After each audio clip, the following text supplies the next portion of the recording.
Você sabia que sobram vagas de residência médica no Brasil? Que começar medicina aos 23 anos não tem nada de velho? E que na residência médica as mulheres já são a maioria? Essa e outras curiosidades do perfil demográfico do aluno de medicina e do residente nesse vídeo. Roda a vinheta e vamos lá.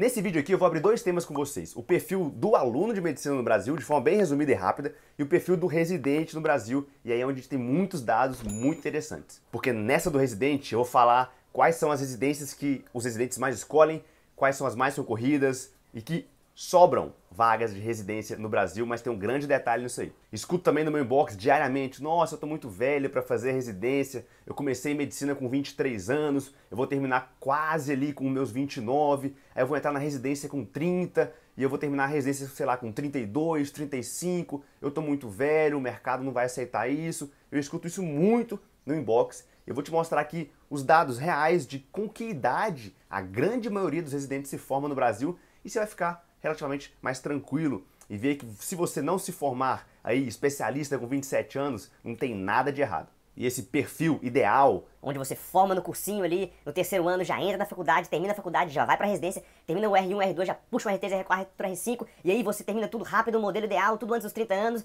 Não. Isso é exceção. Vamos falar do que acontece na realidade aqui. Bora lá então. Em 2019, no Brasil, 59% dos alunos de medicina eram mulheres.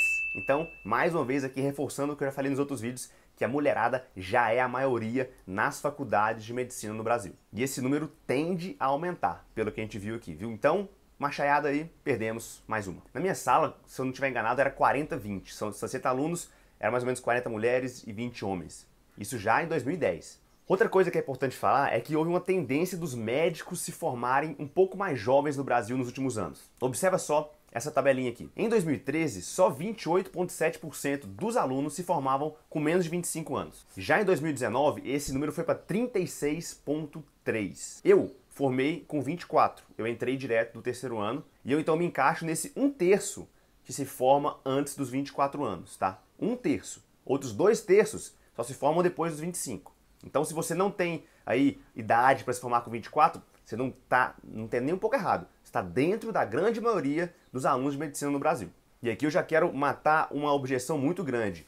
Se você não entrar na medicina com 17 ou com 18, não tem nada de ruim, não tem nada de atrasado, não tem nada de prejuízo para você. Você vai estar dentro da média da idade dos alunos no país. Tá tudo certo com isso. A grande maioria se forma entre 25 e 29 anos. Isso significa que entrou na faculdade pelo menos ali com 20 anos. Ou seja, talvez 2 anos depois de ter terminado o ensino médio. Então fica tranquilo que 1 ano a mais de cursinho, 2, ou ter começado um curso, desistido, escolhido a medicina, não te atrapalha em nada. Só te coloca junto com a grande maioria dos médicos. E até mesmo quem entra ali com seus 28, que já terminou uma faculdade, trabalhou um pouco e sei lá, não tá afim de seguir mais aquela profissão e vem para a medicina, fica tranquilo.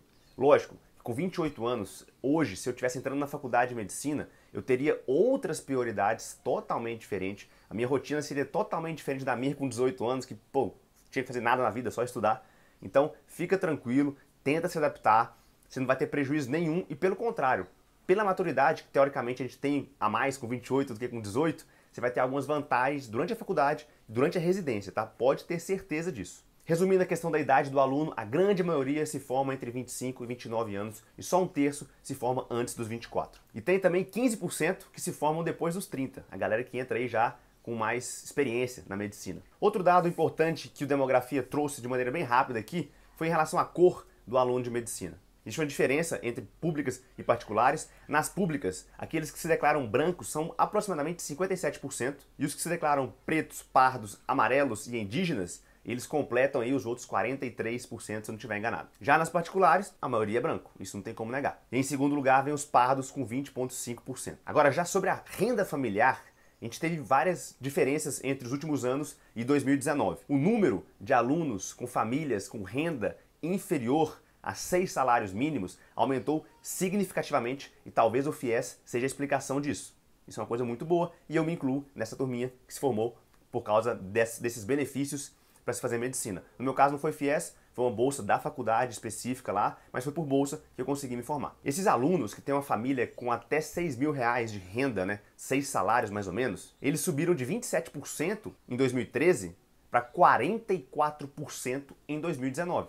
Um aumento significativo. Isso já mostra claramente que o aluno de medicina do Brasil, na particular ou na pública, já não é mais aquele perfil de pessoas que têm muita grana, que conseguiu estudar em todos os melhores cursinhos, melhores escolas e foi lá e conseguiu uma vaga em uma particular ou uma vaga em uma pública muito concorrida, tá?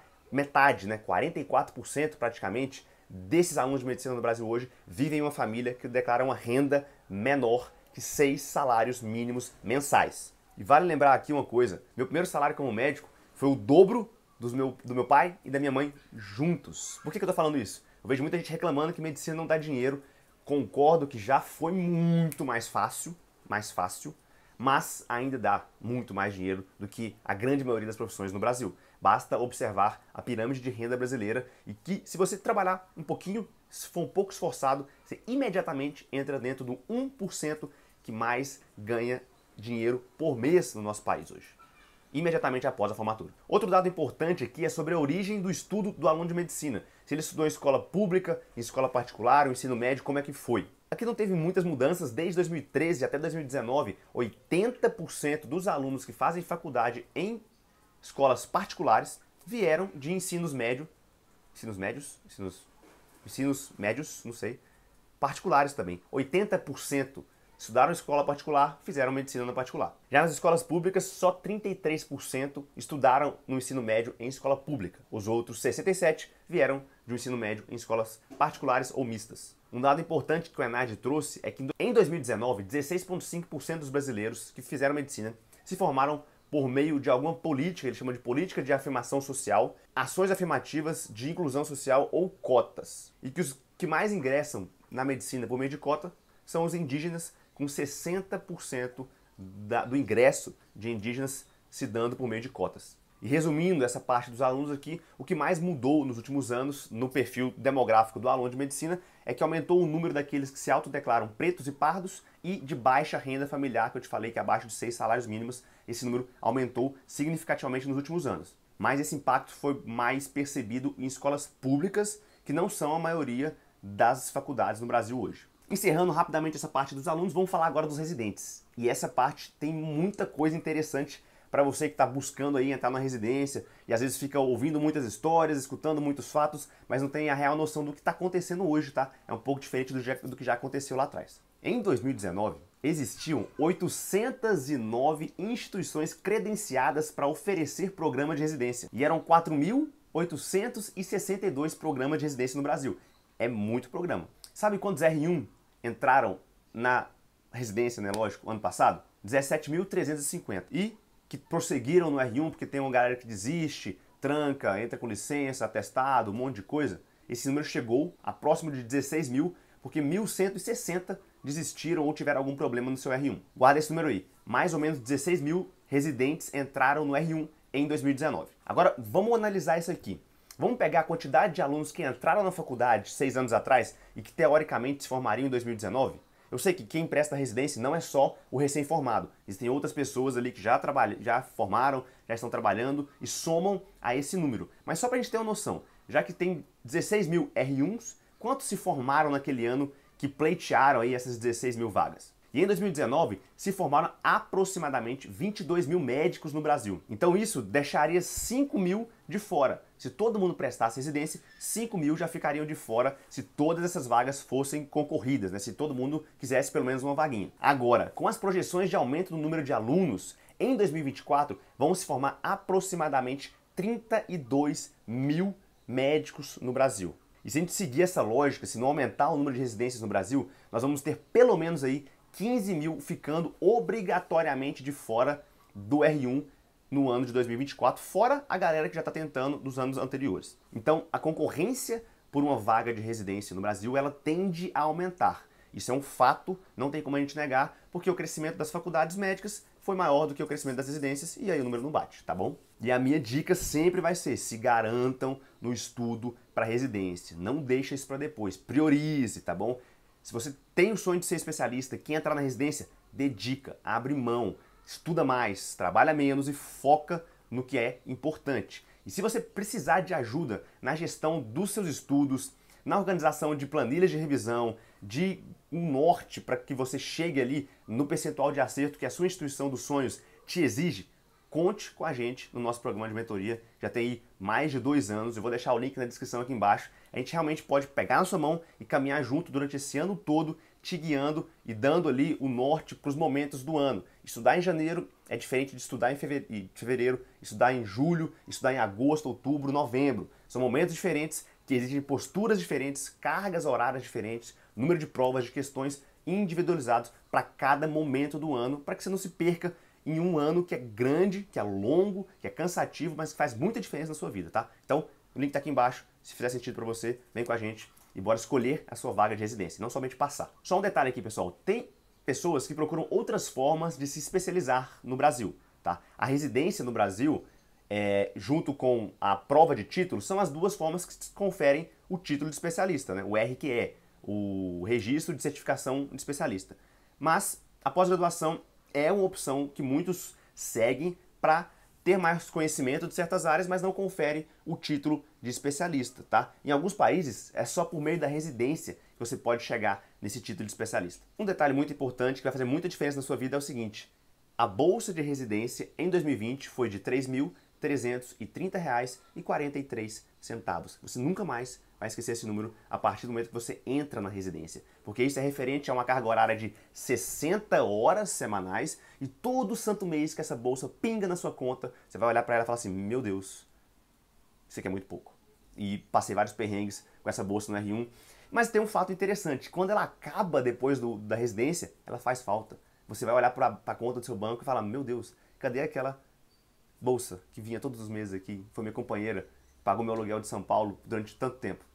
É um detalhe aí que todo residente lembra desse valor, detalhe por detalhe, centavo por centavo, porque é doído, é sofrido, mas é necessário. E também a mulherada é a maioria na residência, 55% dos residentes já são mulheres. Olha só esse gráfico que eu vou colocar para vocês aqui, ó, da divisão de homens e mulheres por idade na residência. Olha aqui embaixo, 2,7% e 3,2% das mulheres e dos homens entram na residência abaixo dos 25 anos. Então, se você tá com aquele sonho ali, ó, cursinho direto, faculdade direto, residência direto antes dos 24, 25 anos, você é uma exceção. Você está muito na exceção. E não se culpe por não ter entrado ali dentro dos 5%, talvez, que entram mais cedo na residência. A grande maioria dos médicos começa a residência entre 25 e 29 anos. E eu entrei direto na residência. Foi muito legal, porque pô, você ganha tempo, enfim, você se forma cedo. Mas se eu, hoje, olhando para trás, se eu pudesse escolher, eu teria trabalhado um ano antes, com a cabeça muito boa, feito um pé de meia bem legal, e aqui em São Paulo eu te recomendo uns 50 mil reais na conta para você passar o R1 inteiro sem dar nenhum plantão, porque o fato de eu ter que dar plantões me cansava muito. Com a rotina da residência do R1 já é cansativo.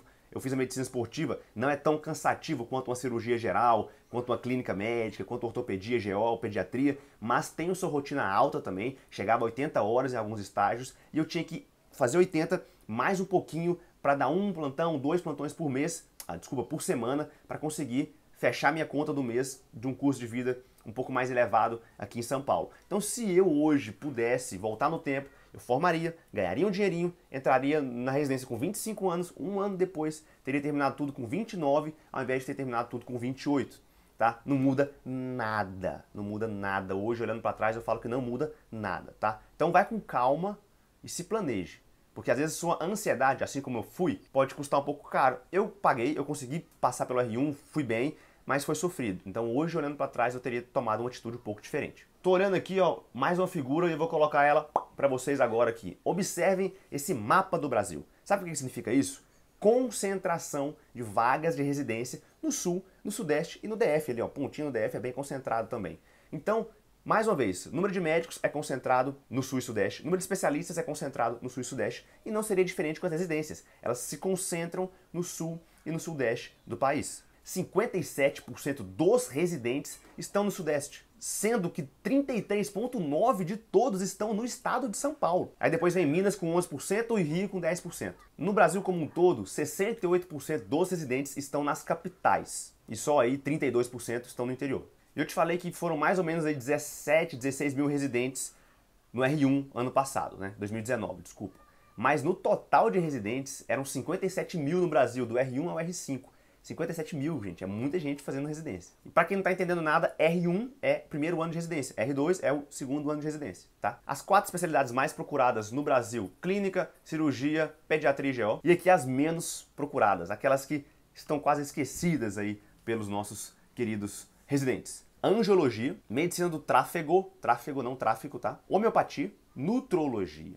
16 cursaram residência ano passado na nutrologia. 16. E por que eu tô dando uma ênfase aqui no 16 da nutrologia? Eu tenho certeza que você já viu vários nutrólogos por aí. E aqui é só uma crítica para que a gente tenha o bom senso de saber conferir a formação desses médicos. Não estou falando o que é melhor, o que é pior, mas na nutrologia a gente vê um exemplo claro de colegas médicos que se intitulam especialistas em áreas que não são de acordo com o CFM. Porque 16 na residência de nutrologia no Brasil é um número muito discrepante em relação ao que a gente vê e ouve por aí. Uma dica rápida, eu vou até colocar um print aqui na tela para vocês. O médico falou que é de tal especialidade. Vai no portal do CFM, tem ali busca por médicos, uma coisa assim, e digita o nome do médico lá. Os dados dele vão aparecer para você de maneira bem clara. Olha aqui o meu print, ó. Olha a foto de bandido, pós-plantão, cansado. Isso aqui eu tinha acabado de chegar em São Paulo, estava dando alguns plantões bem cansativos.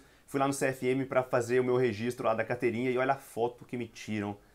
Meu Deus. E não tem como trocar essa foto aqui não, viu? Uma burocracia danada. Tá lá. Vou deixar ali. Pelo menos tá ali, ó, RQE. Esse é o registro de certificação de especialista. É o que confere ao médico o título de especialista naquela especialidade. No meu caso foi medicina esportiva. Eu já registrei em São Paulo, falta registrar em Minas. Por causa da pandemia aí atrasou bastante os passo a passo. Mas olha a minha foto de Minas, pelo menos ela tá um pouquinho mais apresentável, né? Então fica a dica, cuidado com a foto que você vai tirar no CFM. Ela pode ficar tipo a minha aí. Foi só para alertar vocês aqui que tem muita gente falando que é, mas não é, tá bom? Uma dúvida que todo mundo tem: será que o número de residências, de vagas de residência no Brasil tem aumentado assim como o número de escolas? Bom, e a boa resposta é que sim, houve um aumento de 81% no número de vagas de residência no Brasil nos últimos 10 anos. Pra vocês entenderem isso, em 2010 nós tínhamos 9.563 vagas de residência no Brasil. Em 2019, esse número chegou a 17.350. Foram 7.787 vagas preenchidas a mais em 10 anos. Isso é um bom sinal. Agora, vocês sabiam um detalhe muito importante aqui? Que existia uma meta, uma lei, em 2013, na lei Mais Médicos, ali era um adendo da lei, que foi até revogado, que era para se existir uma vaga de residência para cada aluno formado no Brasil. Essa era a meta. Era a Lei Federal 12.871, de 2013, mas ela foi revogada agora em 2019. Agora vamos observar o número de formandos e residentes no Brasil nos últimos anos. Observe esse gráfico aqui, de 2010 a 2019. Vocês observam que o número de formandos ele é sempre maior do que o número de residentes. Então sempre vai haver aí uma quantidade maior de pessoas prestando do que de vagas de residência, e esse número acumula ao longo dos anos, porque nem todo mundo presta e nem todo mundo passa de primeira. Mas agora você sabe qual que é a residência com maior aumento de vagas nos últimos 10 anos? A querida medicina de família e comunidade, que é uma área que eu aposto demais para os próximos anos. Eles saíram de 181 vagas para 1.031 vagas nos últimos 10 anos. É um crescimento absurdo do número de vagas. Eu já fiz uma live sobre medicina da família no particular, e quem aproveitou lá no nosso Insta tirou várias sacadas interessantes para conseguir entrar nesse mercado que é gigantesco e muito pouco explorado no Brasil hoje. E agora o grande número desse vídeo, que é a quantidade de vagas de residência médica no Brasil que sobram por ano. Sobra vaga de residência no Brasil. Aí você fala assim, como assim? Eu tô me matando para entrar na residência e sobra vaga? Sobra vaga. Mas vamos lá, tem que analisar com cuidado esse número. 1/4 das vagas não são preenchidas. 1/4. Em 2019 foram 6.245 vagas que não foram preenchidas, não foram completadas aí por residentes.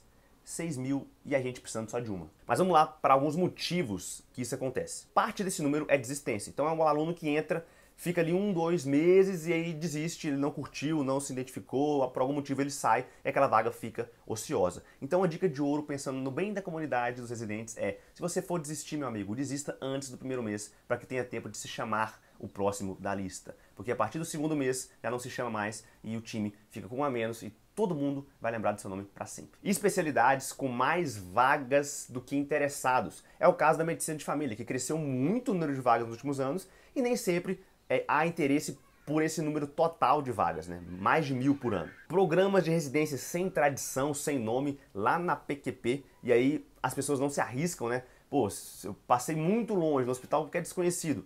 Às vezes eu prefiro estudar um ano a mais e garantir uma vaga no hospital melhor do que me arriscar a me queimar lá ou passar por experiências não tão boas nessa residência. Falta de financiamento da vaga, então existe a vaga no papel, ela está autorizada, mas não liberam o recurso financeiro para bancar o residente. E aí não abre a vaga. Então a vaga existe no papel, porém na prática ela não existiu. Um dos piores para mim aqui é a falta de preceptoria e campo de prática. Tipo uma vaga fantasma. Tem a vaga do residente, mas não tem preceptor, não tem a grade estruturada e acaba que ninguém procura e nem nunca teve residente ali. Tá lá no papel também. Mudança dos planos de gestores e coordenadores da residência. Às vezes tem lá 5 vagas para tal especialidade, mas eles percebem que não precisa de 5, eles oferecem 4.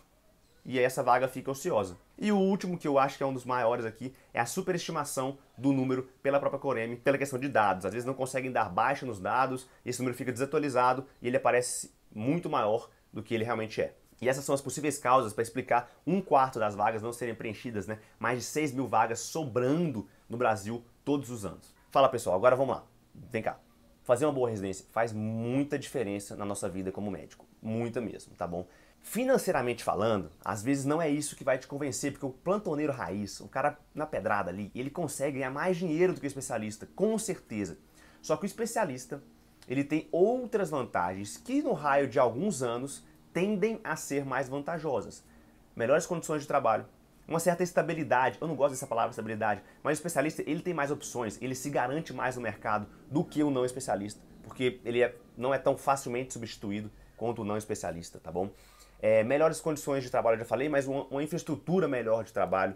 Realmente o especialista ele entra em um hospital particular, ele atende em condições melhores de trabalho, ele tem uma carga horária menor e ele tem uma remuneração potencialmente maior. Além de ter um certo reconhecimento dos seus pares, né? Você se forma numa residência legal, tem um certo prestígio, e isso também nos faz bem e nos ajuda a manter a cabeça boa aí para os próximos anos na medicina. O generalista, ele fica limitado em suas opções. Pensando financeiramente falando, o generalista, ele às vezes nos primeiros 5 anos vai ter o mesmo potencial de ganho que o especialista ou o residente, e talvez muito mais do que o residente, porque o residente sofre, mas não ganha nada, tá? Então, pensar só no financeiro é limitar o potencial que a especialidade te dá. E convenhamos, um especialista tem o potencial de ganhar muito mais do que um generalista. Vai por mim. E espera um pouquinho que eu fui invadido por essa lindeza aqui. Dá um oi pra galera, Lid. Oi. E o nosso próximo vídeo, ele vai ser sobre dinheiro. Quanto ganha um médico no Brasil hoje? E eu fiquei bem impressionado com os dados que eu vi ali, porque abriram minha cabeça para uma realidade que eu não sabia, tá? E do mesmo lado que tem gente que fala que ganha muito pouco, tem gente ganhando muito bem na surdina, na calada, tá? E antes de fechar esse vídeo, um pedido clássico: se inscreva no nosso canal, porque se você chegou até aqui, é porque você está curtindo o nosso conteúdo, e a gente se vê no nosso próximo vídeo. Valeu!